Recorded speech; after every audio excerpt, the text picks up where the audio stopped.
জীবনে কখনো কারো কাছে না মেশার থেকে একা একা থাকা অনেক ভালো। একা একা থাকলে আপনি কখনো কোনো অভিযোগ করতে পারবেন না কারো ব্যাপারে। খারাপ ব্যাপারে আপনার মনটাও খারাপ হবে না। এই যে দেখছেন বারান্দায় গাছ লাগাবেন, গাছের যত্ন করবেন, নাহলে পশু পাখি রাখবেন, এগুলো নিয়ে ব্যস্ত থাকবেন। আর যদি আমার মতন একটা বিচ্ছু থাকে, তাহলে তো আর পৃথিবীতে কারোর সাথে মেশার প্রয়োজন নেই। এই যে দেখছেন আমার একটা বিচ্ছু বাচ্চা, এই বাচ্চাটাকে নিয়ে সারাদিন কাটাতে কাটাতে দিনটা চলে যায়। এক সাইড থেকে আমি ঘরবাড়ি গুছাই, আরেক সাইড থেকেও নষ্ট করে। এভাবে করে দিনটা চলে যায় কিভাবে বোঝাই যায় না। কিন্তু বাচ্চা না থাকলে বোঝা যায় যে কষ্টটা কি। পৃথিবীতে আপন বলতে বাবা মার পর সন্তান ছাড়া আর পৃথিবীতে কেউ থাকে না। ছোটবেলা বাবা মাকে দেখেছি যে আমাদের জন্য কত কষ্ট করতে, আর এখন আমরা কষ্ট করি আমাদের সন্তানের জন্য। আজকে যেহেতু শুক্রবার, দিনটা অনেক স্পেশাল ছিল। শুক্রবারের দিনটা আমার কাছে কেন যেন খুব ভালো লাগে। এই দিন আমি যতই কাজ করি না কেন আমার একটু তো অলসতা বোধ লাগে না, কিন্তু অন্যজন খুব বিরক্ত লাগে অন্য দিনগুলো। এই দিন আমি যত বাড়ির কাজ আছে, যত মানে পরিষ্কার আছে অপরিষ্কার জায়গাগুলো, সমস্ত জায়গা পরিষ্কার করি।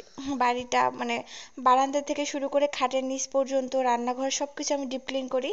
আর রান্নাটা এই এই হচ্ছে শুক্রবারের দিন স্পেশাল হয়। আমাদের মুসলমানের জন্য শুক্রবারের দিনটা খুবই স্পেশাল।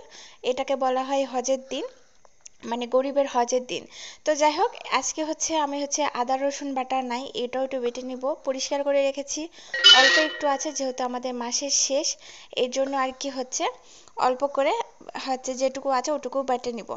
তো এর জন্য সকাল সকাল আজকে কাজ করতে লেগে গেছি। আর এদিকে আমার মেয়েটা, আমি ওই সাইডটাকে গুছিয়ে এসেছি, ওই সাইডটা নষ্ট করে এই সাইডগুলোতে আসছে। মানে হয় কি জানেন, যে আমি সকালে উঠে পুরো বাড়িটা যদি পরিষ্কার করি, আর দুপুরে একটার মধ্যে আমাকে আরো দুইবার করে মানে ঘরটাকে ভালো করে আবার পরিষ্কার করতে হয়, যেহেতু ছোট বাচ্চা বুঝে না। আবার বাসা বাড়ির মধ্যে থাকে, কার সাথে মিশবে, তার থেকে ও আমার সাথে খেলে। আর যদি গ্রামে থাকা হতো তাহলে দেখতেন যে অনেক মানুষের সাথে মিশতে পারতো। গ্রামের বাচ্চা কাচ্চারা বাড়িঘর নষ্ট করে না, কারণ তারা সব সময় বাইরে থাকে। আর শহরের বাচ্চারা যেহেতু বাড়ির মধ্যেই থাকে, এই জন্য ঘর বাড়ি নষ্ট করে বেশি। আজকে আমি রান্না করব ভুনা খিচুড়ি আর সাথে মাংস। তো আজকে আমি রাইস কুকারে রান্না করব। আমার কাছে রাইস কুকারে রান্না করাটা খুব ইজি মনে হয়, একটু মাখিয়ে চাকিয়ে চড়ে দিলে খুব তাড়াতাড়ি হয়ে যায়। এই জন্য আমি সবসময় বেশিরভাগ টাইমই খিচুড়ি বলেন বা এমনি তেহেরি বিরিয়ানি পোলাও যা আছে সবকিছু আমি বেশিরভাগ আর রাইস কুকারে রান্না করি।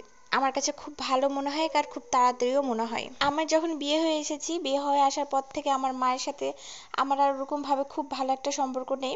মানে সম্পর্ক আছে, খুব ভালো করে সময় কাটাতে পারি না।